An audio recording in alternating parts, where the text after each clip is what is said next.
Twitch is telling us that running their platform is too expensive to pay streamers, and they're changing the amount of money earned from subscriptions. So how does this affect you if you are a streamer? And if not, what does this change for you if you have a favorite streamer? Well, today we're breaking down exactly that. I'm Devin Nash. I run an agency called Novo. I'm obsessed with understanding marketing and attention to the new media world. Thank you so much for joining me. There's a real story here nobody is talking about, and there's a lot to break down. We're going to get started right away. So this came out in a blog post that was at a weird time this morning, about 3 a.m., and I'm not going to read the whole thing. It's going to take too much time. We're just going to go through what's important. So start off, they kind of explain what the subscription situation is. For subscriptions, we use a baseline revenue share of 50-50 on net revenue for those earnings. The vast majority of Twitch streamers have had these terms in the agreement.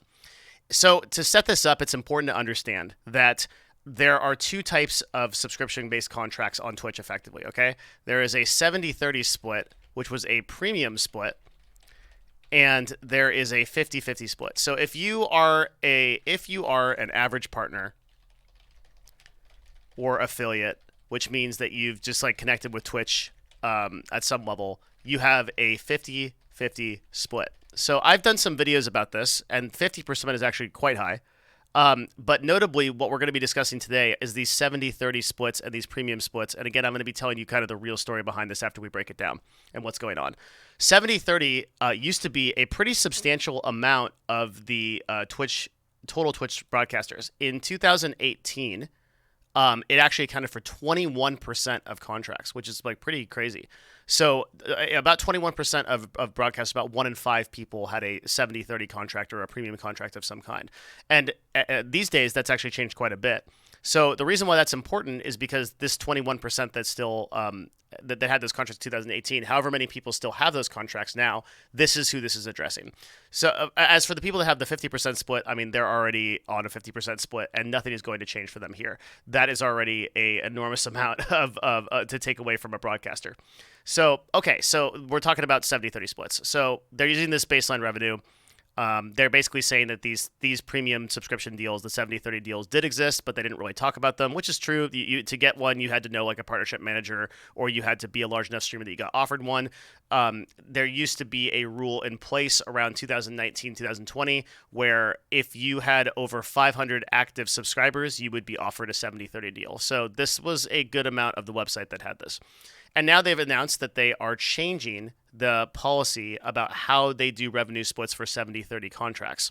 So in this paragraph, we start to get into kind of the meat of this issue, where they say that if you are earning above $100,000 in total subscription revenue, and only subscription revenue, then you are going to be on a 50-50 split after that 100K. So the way to understand this is just you can look at I made a Twitter thread about this, and I tried to do this in pretty plain language, where I said the top 500 creators will earn 29% less revenue per subscriber after reaching 100,000 per year. So why top 500 creators? Well, because this actually doesn't apply to that many creators.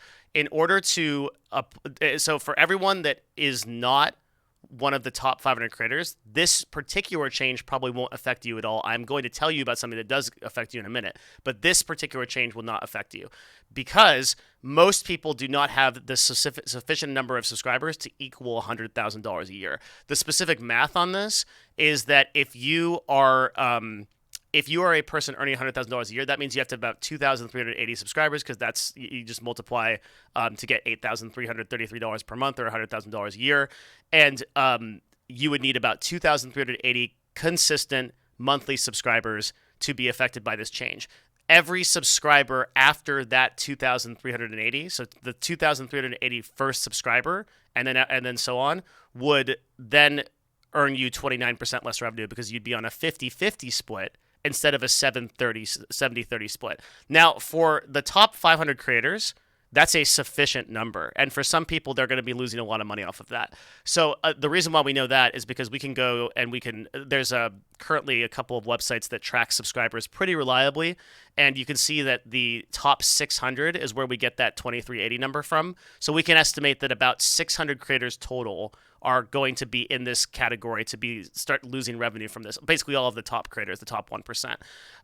But because foreign countries pay less for subs, it's actually a number that's a little bit less than this. So there's going to be a lot of like people in here that are not American or not Central European, so they're not going to have the same like number of subscribers that are actually paying the full amount of money. They're going to be paying less, and so for that reason, we just rounded off to an easy 500 creators. Might be a little bit more, might be a little bit less, but that's the way to understand it.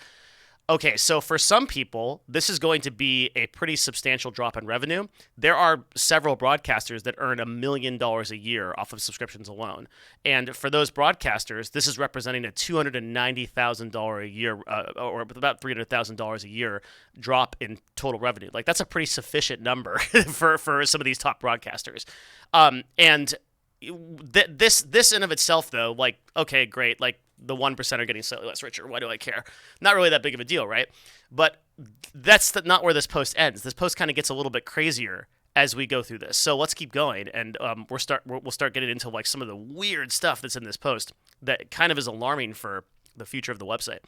So for approximately 90% of streamers on standard agreements and premium subscription terms, the change will not affect them. Super true, right? So for all the people that are on standard agreements, this will not affect them. It will only affect the people on 70/30, and only then the people on 70/30 that have earned $100,000 or more. But this isn't actually telling the whole story. The whole story kind of begins here, where it's like, okay, so why have we actually reduced the amount of money that these top 1% streamers are earning? Well, they try to explain that. When we first established a 50-50 revenue share split, it was to signal that we're in this together. That's kind of a great PR thing to say. And it's funny because like 50% represents one of the highest percentage splits of any platform. Like OnlyFans and Fansly, for example, take 20% of subscriber revenue, right? Like, so like you'd be hard pressed to find a website that actually takes 50%. And then there's also like platforms like Patreon, for example, take like 8 to 12% versus the 50% that Twitch purports to take. And they're going to try to justify that here. So already I would say that 50% is pretty damn unfair. But they're going to try to tell you here why 70/30 is not a thing. So at the time of this posting, more than 22,000 of you have weighed into our user voice asking us to move all streamers to 70/30 and pay streamers faster. So a lot of people want 70/30. YouTube currently for subscriptions offers 70% on all memberships and everything, and then they offer a pretty competitive ad rate that's that Twitch is trying to match. Now, they start off by saying, okay, we're in the middle of rolling out the largest change to payouts in years by cutting the payout threshold in half to $50. This is an important step. So this does get people money faster because previously the threshold was $100, meaning that you had to earn $100 on Twitch before they actually pay you.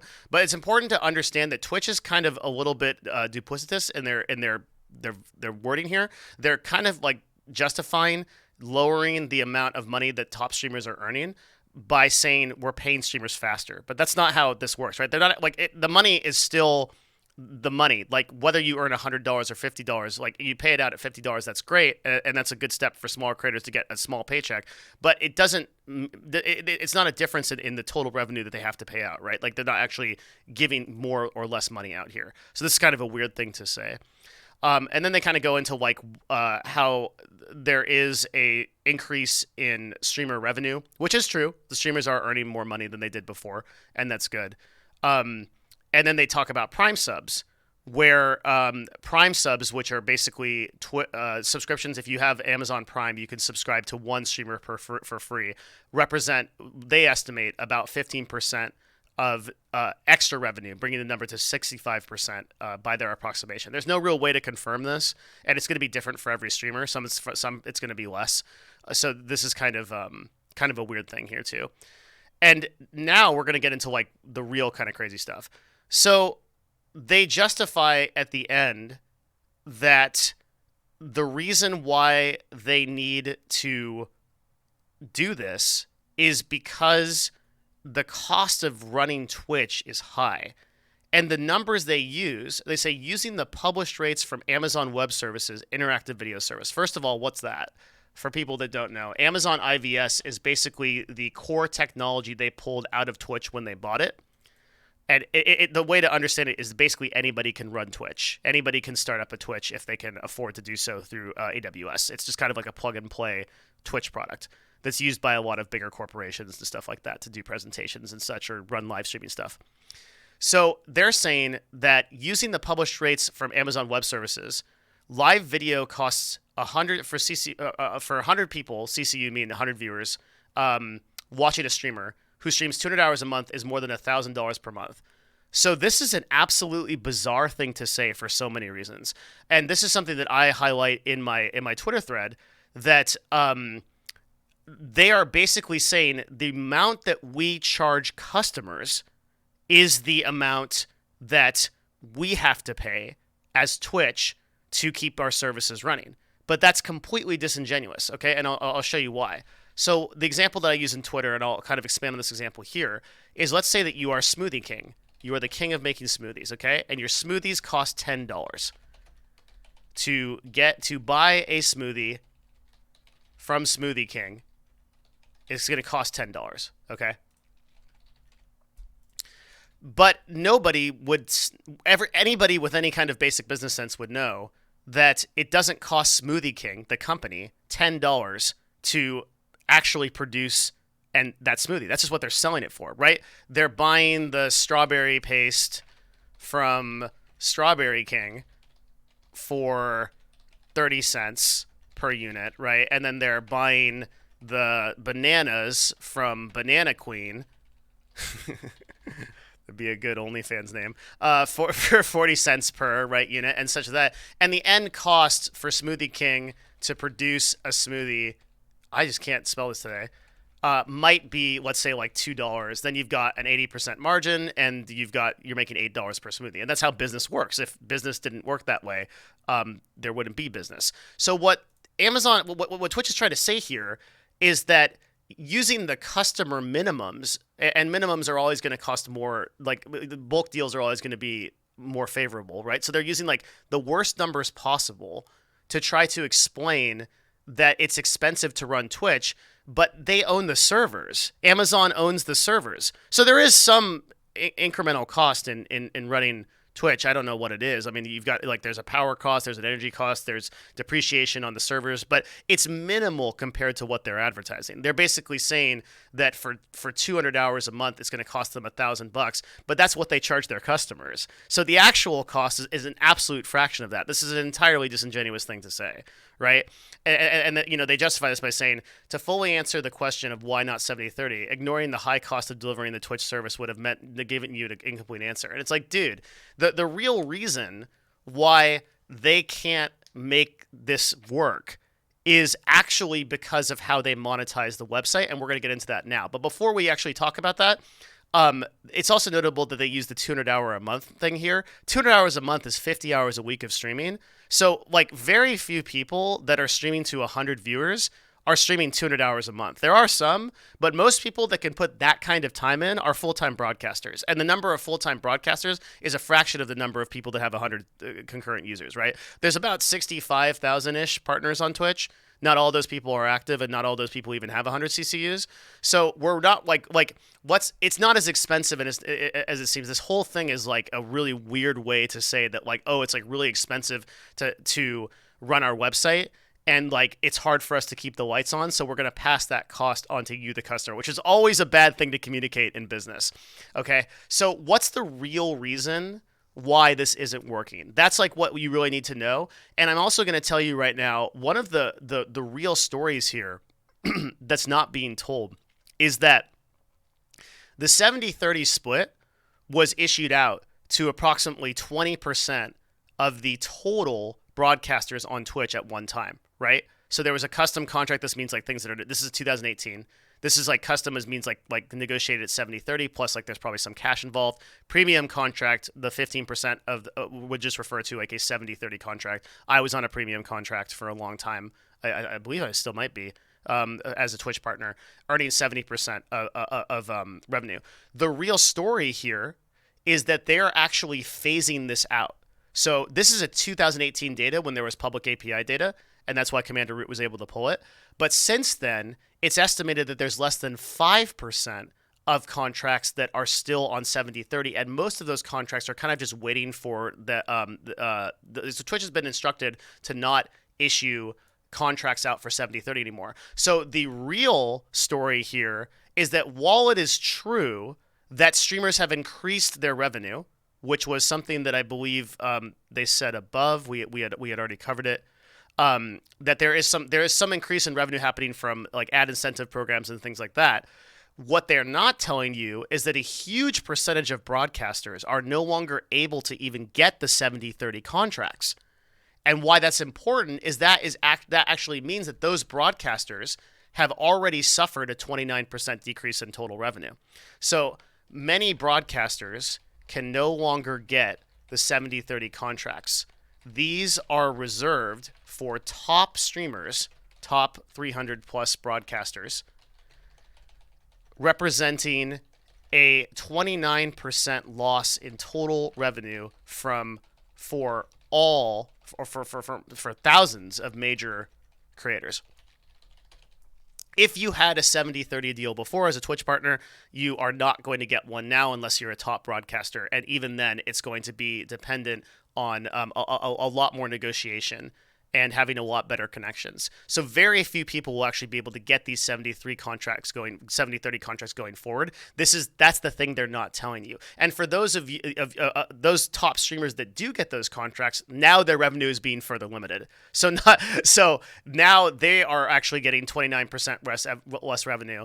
And again, that 30% is quite a bit for some of these top broadcasters that earn a lot of money. Like enough that again, if you're earning $1 million a year off of subscriptions, it's costing you $300K.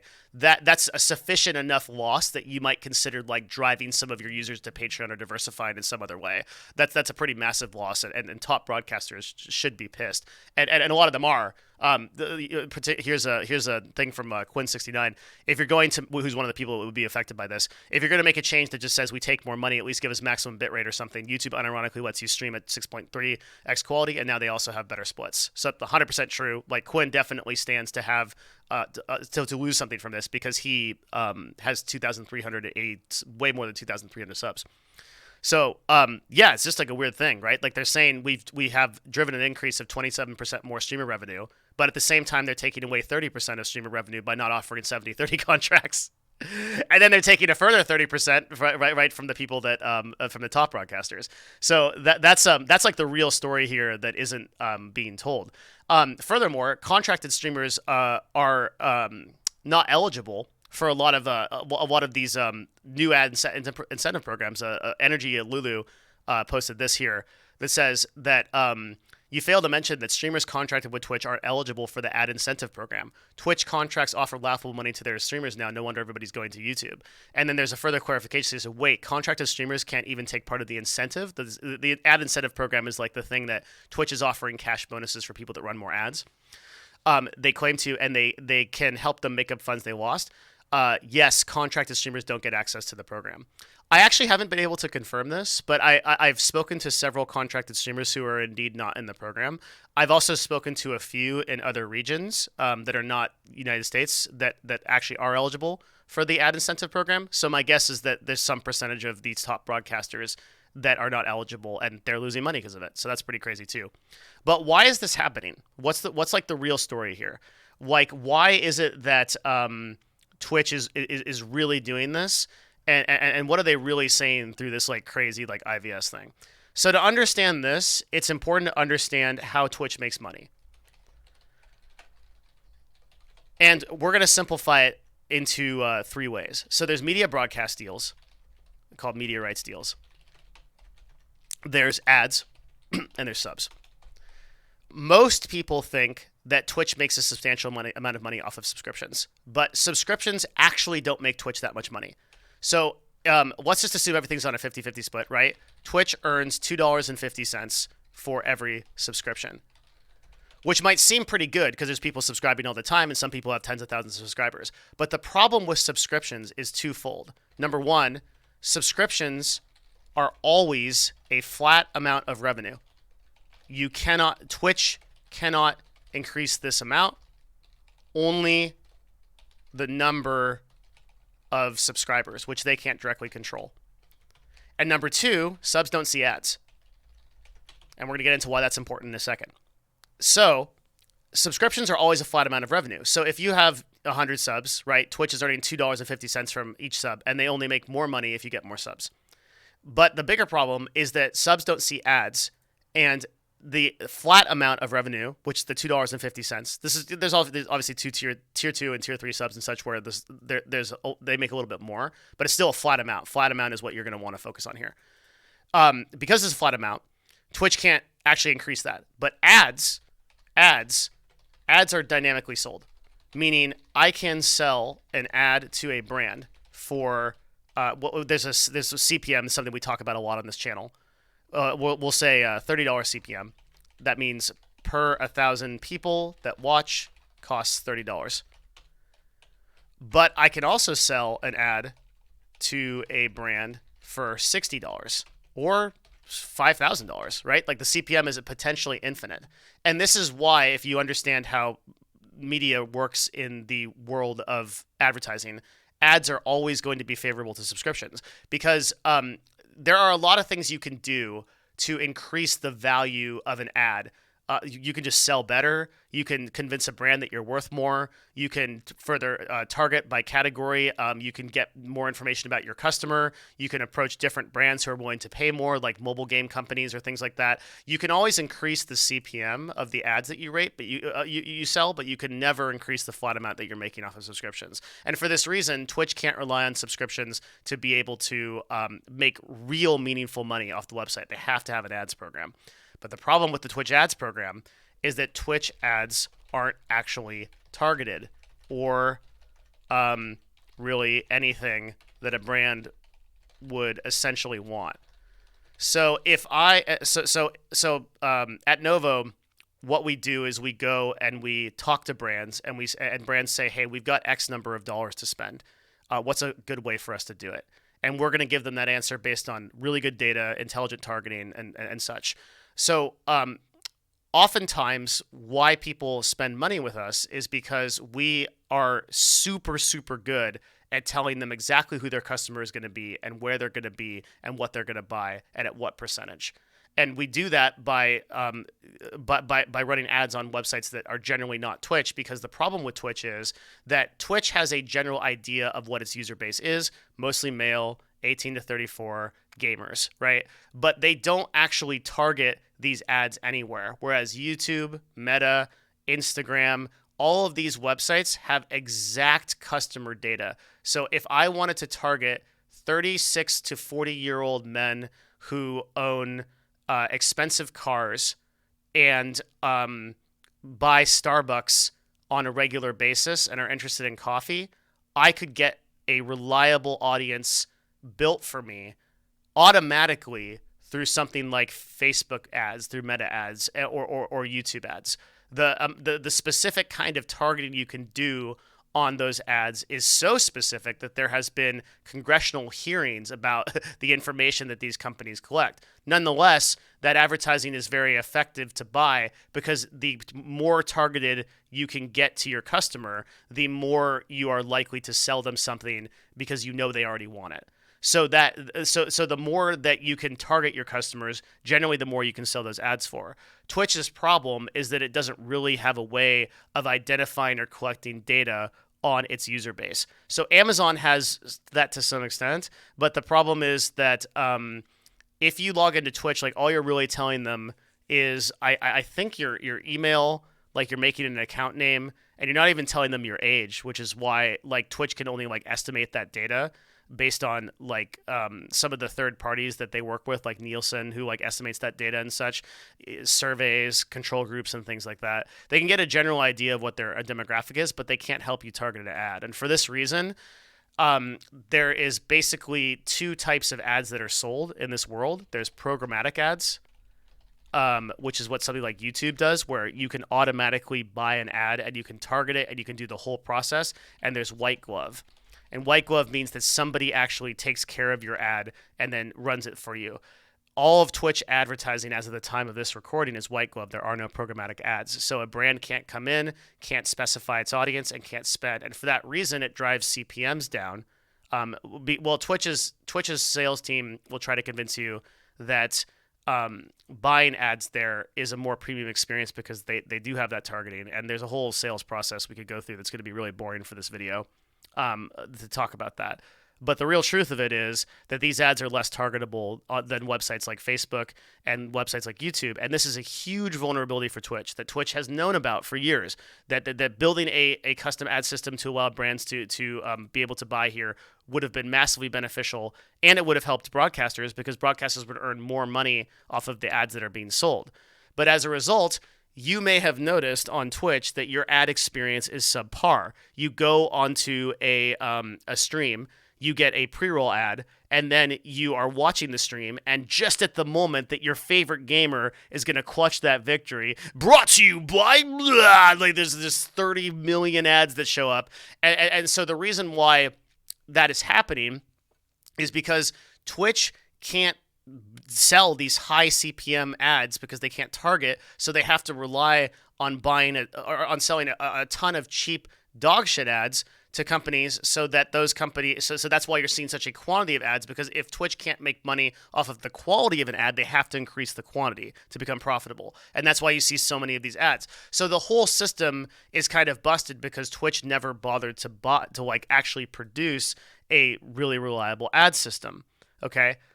And by the way, as a quick note, you are 26 minutes into a Devin Nash video. It is time for the secret call. If you're here, thank you for being here. I really appreciate you. Please leave a comment and let me know that you're here. I always love seeing them. And yeah, thanks for being a part of this. This is kind of awesome. It's really crazy that people are interested in this stuff. You're here for deep dive stuff, and just appreciate you coming out. So thanks for the 26 minutes. All right.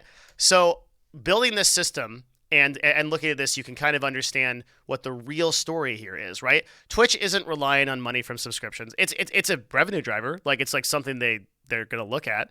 But really, Prime subscriptions are not bringing any kind of substantial revenue. They're probably costing the company because they're doubly bad. Because now, remember when I said that subs can't see ads? Now you understand why that's important. We can sell dynamic ads and we can sell them for greater and greater CPMs, but if our subscribers don't see them, we've shot ourselves in the foot, right? We've made ourselves into a business model that doesn't flywheel, doesn't make sense. Every subscriber we add is one more person that can't watch ads. So we hope that there aren't too many subscribers, because if there are, then there's nobody's going to be seeing ads, and now our actual business model that's going to drive revenue for us is broken. So that doesn't mean that Twitch is going to actively decentivize subscriptions, because they still make a sufficient amount of revenue off of it, but they are going to do moves like this where they try to make the splits more favorable. And what they aren't going to do is give 70-30 to broadcasters, because they are incentivized to keep that split as high as possible, because if they don't, they lose all of the money off of those subs, because those subs don't return that revenue in ads. And basically, so then you would say, okay, well, why doesn't Twitch just remove the ability for subs to see ads? And the reason for that is because Twitch has to have a competitive offer to make you subscribe on the website at all. That's a huge incentive for you to subscribe.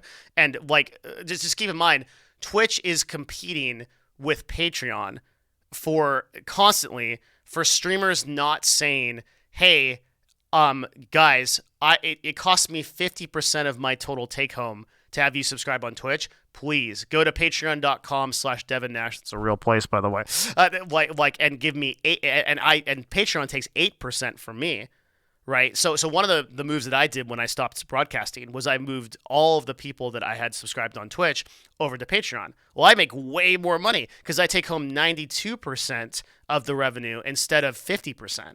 So a lot of people think that it's just what you earn that makes you successful in business, but that's not entirely true, right? I moved my whole business from California to Texas because I didn't want to pay 10 to 12% per year in state tax. And that's actually saves you a lot of money. That's one of every $10 that I'm saving. A lot of people think about business and being successful as if I take home more, I'm going to become wealthier. But a lot of business is actually just controlling for what you lose.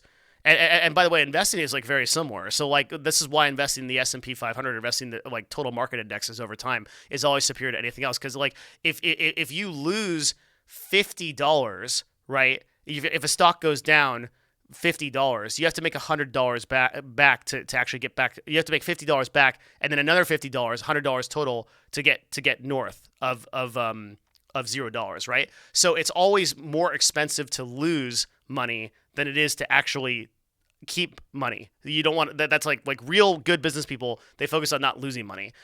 So the like a lot of broadcasters don't realize that right now it would probably be superior for them to at least have a Patreon, diversify your audience over to Patreon or to lower percentages or like Fansly or OnlyFans or things like that.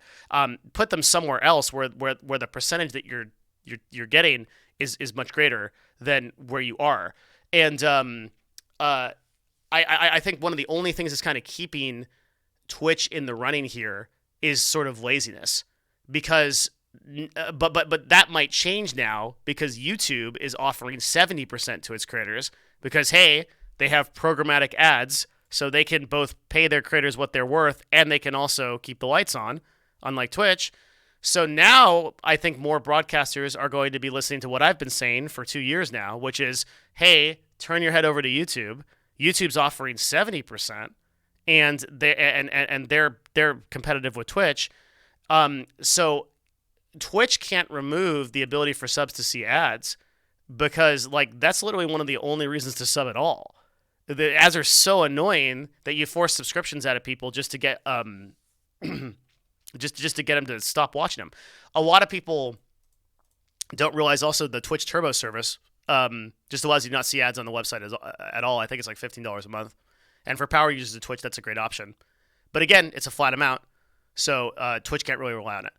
So Twitch is kind of in a bind here, and a lot of industry experts have been commenting on this change as a sign that Twitch is sort of in dire straits trying to figure out how to justify to Amazon their continued existence, but simultaneously make enough money. Now, the answer is in advertising, and Twitch recently updated their terms so that they now offer a revenue split to creators, and I thought that was one of the most significant changes for the positive that Twitch has ever done, because it will represent streamers making more money on average. But if Twitch can't solve this programmatic ads problem on the back end, they are not going to have a business, because they like YouTube is just going to blow them out of the water with superior targeting from the data that Google has, and more broadcasters will realize that giving Twitch a 50% split for the right to exist on their platform doesn't make sense, especially in the context of all the other things on the website that are happening, right? The lack of discovery, which YouTube fixes through programmatic discovery, a very similar system to their ads. Their discovery just puts you on the website and shows it, whereas on Twitch, the only real way to be discovered is to get more viewers. The only way to get more viewers is to get discovered. And so, again, business cycle shooting them in the foot. What we're seeing is just like years and years of these kind of bad business decisions that are coming to catch up with Twitch and are resulting in Twitch having a really hard time just continuing to exist in the way that it is. Seeing if I left everything out, I don't think so. I leave this off and I kind of just say, hey, punishing streamers kind of feels bad, even if it's just the top 1% because they can't get their ad program together. And streamers should kind of think about using other services, right? Like diversifying on different services, both in terms of where you actually stream, of maybe not accepting partnership contracts and affiliate contracts because it's a 50-50 split anyway, whether you're a partner or not. And instead multi-streaming to these places where you can better monetize and perhaps get more viewership. I have a video coming out soon about multi-streaming, so stay tuned for that. But in the meantime, it's a worrying trend. I wanted to kind of cover this because I think a lot of people didn't figure how this would affect them and don't realize like kind of what this is about, and that this whole thing is like kind of a commentary on Twitch's ecosystem.